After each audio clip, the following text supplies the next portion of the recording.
When you spend $85,000 on your dream wedding, you expect tears of joy, not a deliberate humiliation designed to put your family in their place. My mother-in-law stood at the grand reception entrance, smirked at my hard-working parents, and told the coordinator to move them to the back corner near the kitchen because they didn't fit the room's high-class aesthetic. My groom didn't defend them, he just nodded and told me to let it go. They thought my quiet nature meant I was weak. They thought my parents were just humble, small-town folks who wouldn't speak up. But as the champagne glasses clinked for the speeches, I didn't sit down. I walked up to the bandstand, grabbed the mic, and adjusted the spotlight directly onto my husband's family. What I revealed over the next 5 minutes didn't just ruin the reception, it completely shattered their lives. Follow my story until the end, and comment the city you're watching from so I can see how far my story has reached. My name is Clara. I'm 29 years old, and if someone had told me a year ago that I'd end up destroying my own wedding reception in front of 200 wealthy guests, I would have laughed in their face. I've spent the last 7 years building a successful career as a senior corporate strategy consultant, living a quiet, grounded life in Chicago. I never cared much for flashy displays of wealth, mainly because of how I was raised.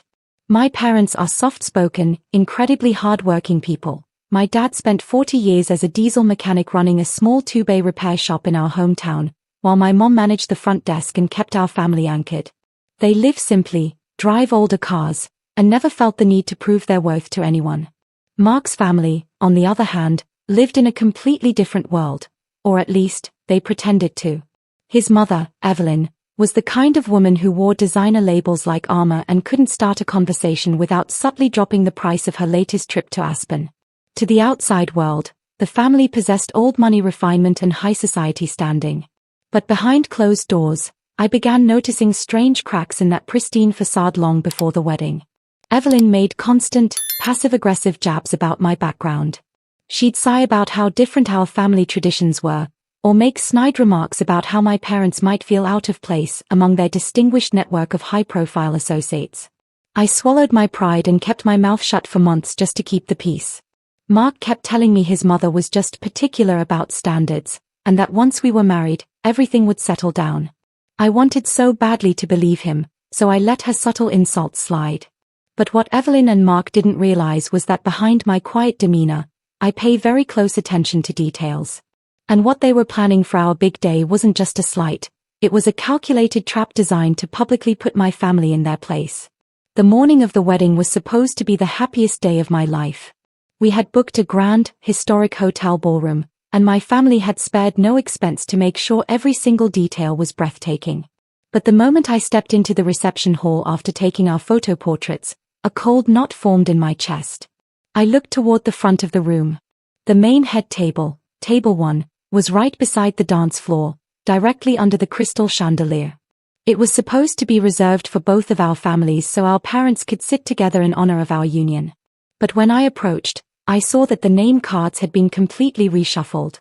Sitting at table 1 were 9 of Evelyn's wealthy country club friends, laughing and sipping high-end champagne. Panic setting in, I scanned the vast room to find where my parents had been placed.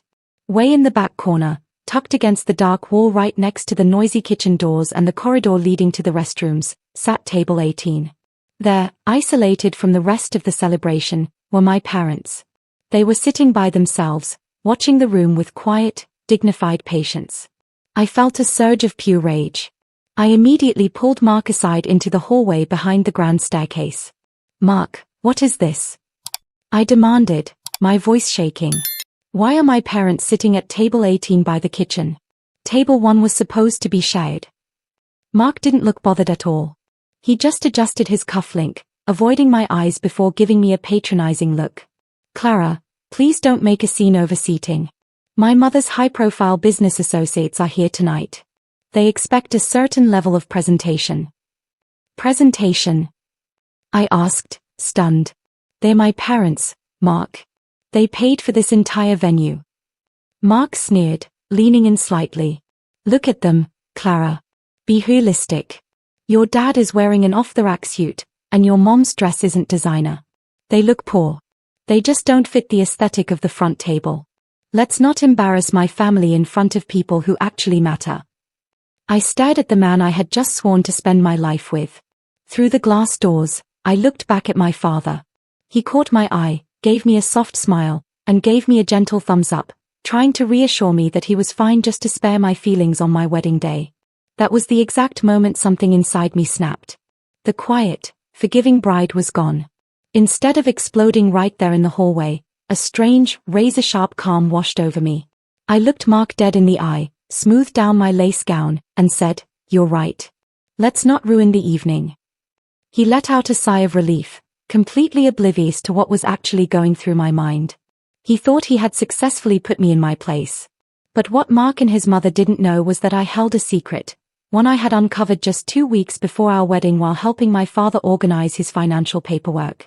To the outside world, Mark's family operated as local high society royalty. His mother, Evelyn, paraded around town boasting about their family business and their prestigious family heritage. But 2 weeks ago, I discovered the terrifying reality. Their business was completely bankrupt. They were drowning in over $1 million of commercial debt, facing imminent foreclosure on their mansion, and teetering on the edge of total public ruin. And the biggest irony of all? My humble, small-town father wasn't just a retired diesel mechanic. Over 40 years of smart investments, quiet land acquisitions, and disciplined saving, my dad had built a substantial private portfolio.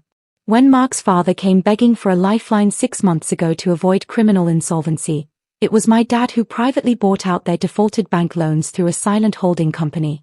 My parents didn't look rich because they didn't care about designer labels or luxury cars. But in reality, my father literally owned the roof over Evelyn's head and held the master deed to Mark's family business. My parents had kept quiet because they wanted Mark and me to start our marriage without financial bitterness or awkward power dynamics. They let Evelyn strut around like a queen while secretly keeping her out of bankruptcy. As the dinner service began, I watched Evelyn raise her glass at table 1, holding court with her high society friends, laughing loudly while my parents sat in the shadows by the kitchen doors. Evelyn tapped her crystal glass with a silver spoon, stood up, and took the microphone to make an unannounced toast, using the platform to drop subtle, patronizing jabs about welcoming a modest family of humble means into her grand lineage. She smiled sweetly at the room, fully convinced she had won. I looked at my dad, who just took a sip of water and gave me a quiet, patient nod. That was all the permission I needed. Evelyn finished her toast to polite applause, placing the microphone back on the stand beside the band. The best man was getting ready to step up next, but before he could take 2 steps, I walked straight past him, grabbed the mic, and stepped into the center of the spotlight on the dance floor. The entire room fell quiet. Mark grinned from the head table, expecting me to deliver a sweet, dutiful speech thanking his family for welcoming me. Instead, I adjusted the mic stand, looked directly at Evelyn, and smiled. "Thank you, Evelyn, for those enlightening words," I began, my voice echoing crisp and clear across the ballroom. "Tonight is about celebrating family, so I think it's only fair that we are completely honest about the families standing in this room." I gestured toward the very back of the hall. Over by the kitchen doors, sitting at table 18, are my parents. The 2 people who paid $85,000 in cash to cover every single expense of this wedding tonight. Every flower, every plate of food, and every drop of champagne you're all enjoying was funded entirely by them. Whispers immediately rippled through the room. Evelyn's smile instantly froze. Mark stood up, his face flushed, and started walking toward the stage. "Clara, what are you doing? Stop this right now." "Sit down, Mark," I said, my voice dropping into a razor-sharp tone that made him pause in his tracks. My mother-in-law moved my parents to the back corner because she said they didn't fit the high-class aesthetic of the front table. I continued, turning my attention to the country club elite sitting at table 1. "And 20 minutes ago, my husband told me that my father looked too poor to sit next to his family's distinguished associates." Gasps erupted across the tables. Evelyn's face turned completely white. "So let me clarify the math for everyone in this room," I said, holding up my hand. "The distinguished family at table 1 doesn't own their mansion anymore. It went into foreclosure 3 months ago. The prestigious family business you all admire is currently sitting on over $1 million of defaulted commercial debt. And the humble, quiet man sitting by the kitchen doors, my father, is the sole private lender who quietly bought out those debts to save them from public bankruptcy 6 months ago." Total, dead silence fell over the ballroom. You could have heard a pin drop. Evelyn looked like she was about to faint, and Mark stood frozen in the middle of the dance floor, completely paralyzed as 200 pair of eyes turned from me to stare at his family in absolute shock. I looked down at the gold wedding ring on my finger, slid it off slowly, and walked over to Mark. I placed the ring directly into his limp palm. You wanted to protect your family's image, I said into the mic, my voice calm and final. Now you can spend the rest of your life trying to afford it. I stepped down from the stage, walked straight past the frozen crowd, and held out my hands to my parents.